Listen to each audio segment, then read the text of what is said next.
নমস্কাৰ মই হৈছো তমনিকৈ আপোনালোকে চাই আছে আপোনালোকৰ মম চেনেল জ্ঞানম আজি মই ভিডিওটো আলোচনা কৰিম যিসকলে ইতিমধ্যে ADRE ৰিটেন টেষ্ট পাছ কৰিছে আৰু কম্পিউটাৰ স্কিল টেষ্টৰ বাবে সাজু হৈছে কাৰণ তেওঁলোকৰ সুবিধা হোৱাৰ বাবে মই ভিডিওটো প্ৰস্তুত কৰিছো গতিকে আজি মই ভিডিওটোত কম আপোনালোকে কেনেদৰে কম্পিউটাৰ স্কিল টেষ্টৰ বাবে সাজু হ'ব বা কি পথা অৱলম্বন কৰিব যাতে আপোনালোকে কম্পিউটাৰ টেষ্টটো ভাল হয় বা আপোনালোকৰ কম্পিউটাৰ টেষ্টৰ বাবে কি আপোনালোকে ভালদৰে প্ৰেক্টিছ কৰিব মই হেতু বিষয়ে আজি ভিডিওটো আলোচনা কৰিম গতিকে আপোনালোকে যদি নতুনকৈ চেনেলটো ভিজিট কৰিছে লাইক শেয়াৰ এণ্ড সাবস্ক্ৰাইব কৰি থব লগতে বেল আইকনটো প্ৰেছ কৰি থব যাতে আহিবলগীয়া ভিডিওসমূহ আপোনালোকৰ মোবাইলত নটিফিকেশ্যন হৈ সোনকালে পায়গে গতিকে এতিয়া মই ক'ব বিচাৰিছো যে কম্পিউটাৰ স্কিল টেষ্টৰ বাবে কেনেদৰে সাজু হ'ব যেহেতু মই আগৰবাৰ ADRE কম্পিউটাৰ স্কিল টেষ্ট দিছো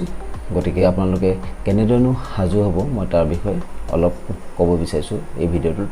গতিকে কম্পিউটাৰ স্কিল টেষ্ট দিবৰ বাবে আপোনালোকে সিলেবাস কমপ্লিট হ'ব লাগিব যেহেতু মুখ্যমন্ত্ৰী হিমন্ত বিশ্ব শৰ্মা ডাঙৰীয়াই ঘোষণা কৰিলে যে 15 জুনৰ পৰা কম্পিউটাৰ স্কিল টেষ্ট আৰম্ভ হ'ব গতিকে কম্পিউটাৰ স্কিল টেষ্টৰ বাবে আপোনালোকে তিনটা মেইন সিলেবাস কমপ্লিট কৰিব লাগিব MS Word MS Excel MS PowerPoint গতিকে MS Word MS PowerPoint MS Excel আপোনালোকে ভালদৰে পাৰদৰ্শিতা দেখাব লাগিব যি কেইদিন টাইম আছে গতিকে আপোনালোকে নিজকে সময় দিয়ক কম্পিউটাৰত আপোনালোকে অলপ সময় আগতকৈ বেছিকৈ দিয়ক যাতে আপোনালোকে PowerPoint হওক Excel হওক বা আৰু MS Word হওক গোটেই তিনটাতে আপোনালোকে ভালদৰে পাৰদৰ্শিতা দেখাব পাৰে কাৰণ আপোনালোকক যি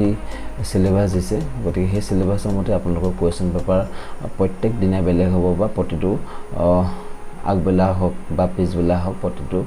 বেছতে কি হ'ব বেলেগ হ'ব গতিকে আপুনি নাভাবিব যে পেপাৰ একেই আহিব বা পেপাৰ সেম হ'ব কম্পিউটাৰ স্কিল টেষ্টত কাৰণ তেনেকুৱা নহয় আমি যেতিয়া দিছিলো ঠিক তেতিয়াও প্ৰত্যেক দিনতে পেপাৰ চেঞ্জ হৈছিল বা আগবেলা যিখন পেপাৰ আহিছিল পিছবেলা আসলে অহা নাছিল অৰ্থাৎ আগবেলা টান আহিলে পিছবেলা ইজি আহে বা আগবেলা যদি ইজি আহে পিছবেলা টান আহে গতিকে আপুনি প্ৰত্যেকখন পেপাৰ ফেচ কৰিব পৰাকৈ আপুনি সাজু হৈ যাব লাগিব লাগে MS Word হওক MS Excel হওক MS PowerPoint হওক MS Word আপোনালোকে মই সিম্পলকৈ কৈছো আজি যে আপোনালোকে টাইপিং স্পিড আপোনাৰ স্পিড হ'ব লাগিব টাইপিংৰ স্পিডটো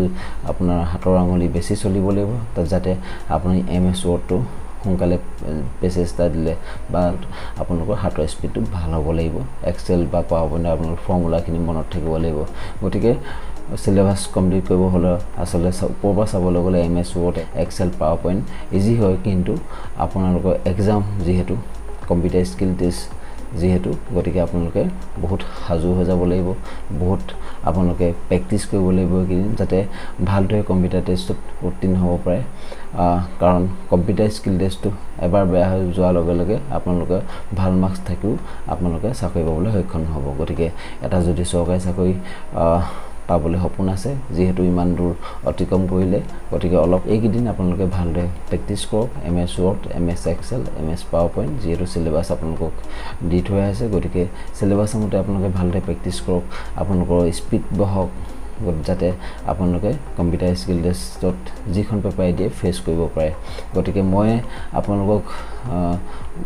ইয়াৰ বাবে ভিডিও আনি থাকিম MS Word ৰ ওপৰত MS Excel ৰ ওপৰত MS PowerPoint ৰ ওপৰত যদি আপোনালোকে বিচাৰে কেনেদৰে প্ৰেক্টিছ কৰিব বা কৰিব লাগে আপোনালোকে কেনেদৰে প্ৰেক্টিছ কৰিব মই তাৰ ওপৰতো মোৰ অভিজ্ঞতা ফালৰ পৰা বা মই যিমান দূৰ জানো মই তাৰ ওপৰত মই ভিডিও প্ৰস্তুত কৰিম গতিকে আপোনালোকে মৰম দিব আৰু আপোনালোকে কম্পিউটাৰ স্কিল টেষ্ট দিব যোৱা সময়ত কি ডকুমেন্টছ নিব লাগিব বা আপোনালোকক কি ডকুমেন্টছ দৰকাৰ হ'ব বা প্ৰচেছটো কেনেকুৱা মই তাৰ ওপৰতো আপোনালোকক স্টেপ বাই স্টেপ ভিডিও আনি থাকিম গতিকে আপোনালোকে চেনেলটো মৰম দিব আৰু সকলোৱে সাবস্ক্ৰাইব কৰি ল'ব আৰু আজি মই ভিডিওটো ইমান দীঘলীয়া নকৰো গতিকে আপোনালোকে সকলো সাজু হওক মই আপোনালোকক সহায় কৰিবৰ বাবে আপোনালোকৰ মাজলৈ ভিডিও লৈ আহিম গতিকে আজি ইমানখিনি কৈ থলো আকৌ এটা নতুন ভিডিওত মই লগ পাম আজিলৈ ধন্যবাদ